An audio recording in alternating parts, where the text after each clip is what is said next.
মসজিদ, মাদ্রাসা, ইমাম, মুয়াজ্জিন, মাদ্রাসা শিক্ষার্থীকে রাষ্ট্রীয় অগ্রগতিমূলক কার্যক্রমের বাইরে রেখে দেশে কখনোই টেকসই উন্নয়ন করা সম্ভব নয়। দেশ এবং জনগণের স্বাধীনতা সুসংহত করার জন্য আগামী জাতীয় নির্বাচন অত্যন্ত গুরুত্বপূর্ণ এবং তাৎপর্যপূর্ণ।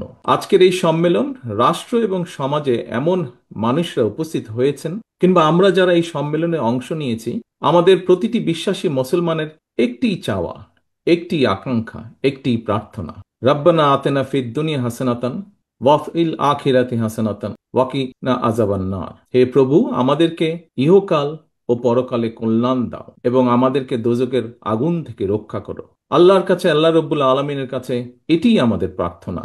সম্মানিত ওলেমা মাশায়েখ বৃন্দ, সাধারণ ধর্মপ্রাণ মুসলমানদের চেয়ে ইসলাম সম্পর্কে অবশ্যই আপনারা সবচেয়ে বেশি বিশুদ্ধ জ্ঞান রাখেন। একজন বিশ্বাসী মুসলমান এবং রাজনৈতিক কর্মী হিসাবে ইসলাম সম্পর্কে সাধারণ মুসলমানদের যে মৌলিক জ্ঞান, সেই জায়গা থেকে আমার ধারণা, বা আমি বলতে পারি, বলি, তাওহীদ, রিসালাত, আখিরাত, এই তিনটি বিষয় নিঃশর্ত বিশ্বাস স্থাপন ছাড়া কারো পক্ষে বিশ্বাসী মুসলমান হওয়া সম্ভব নয়। আর প্রতিটি বিশ্বাসী মুসলমানের জন্য কালেমা, নামাজ, রোজা, হজ, জাকাত, ইসলামের এই পাঁচটি মূলনীতি অবশ্যই পালনীয়, এর কোনো বিকল্প নেই।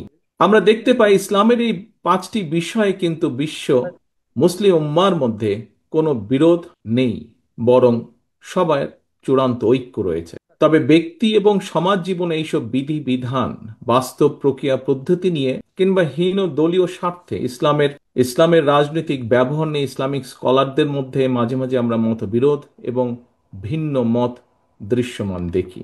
একটি রাজনৈতিক দল হিসাবে বিএনপি মনে করে আল্লাহর উপরে পূর্ণ আস্থা ও বিশ্বাস এবং মহানবীর শান এবং মান সমুন্নত রেখে ইসলাম নিয়ে গবেষণায় নিঃসন্দেহে কোনো বাধা নেই। তবে ধর্মীয় ইস্যু নিয়ে বিরোধ কিংবা ভিন্ন মত অথবা হীন দলীয় রাজনৈতিক স্বার্থে ধর্মীয় বিধানের উদ্দেশ্যমূলক ব্যাখ্যা কখনো কখনো সমাজে অস্থিরতা সৃষ্টির কারণ হয়ে ওঠে।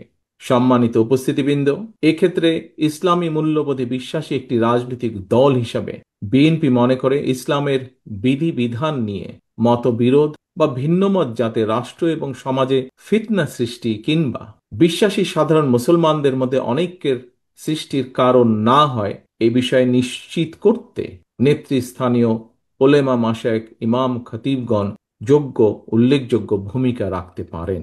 সম্মানিত ওলেমা মাশায়েখ বৃন্দ, ইসলামী মূল্যবোধের আলোকে বিএনপি এমন একটি কল্যাণমূলক সমাজ, সরকার এবং রাষ্ট্র ব্যবস্থার পক্ষে যে রাষ্ট্র ও সমাজে মুসলমানগণ নিঃসংকোচে কোরআন সুন্নাহর অনুযায়ী নিজেদের জীবন পরিচালনা করতে সক্ষম হবেন, নির্ভয়ে নিরাপদে এবাদত বন্দেগী করতে পারবেন।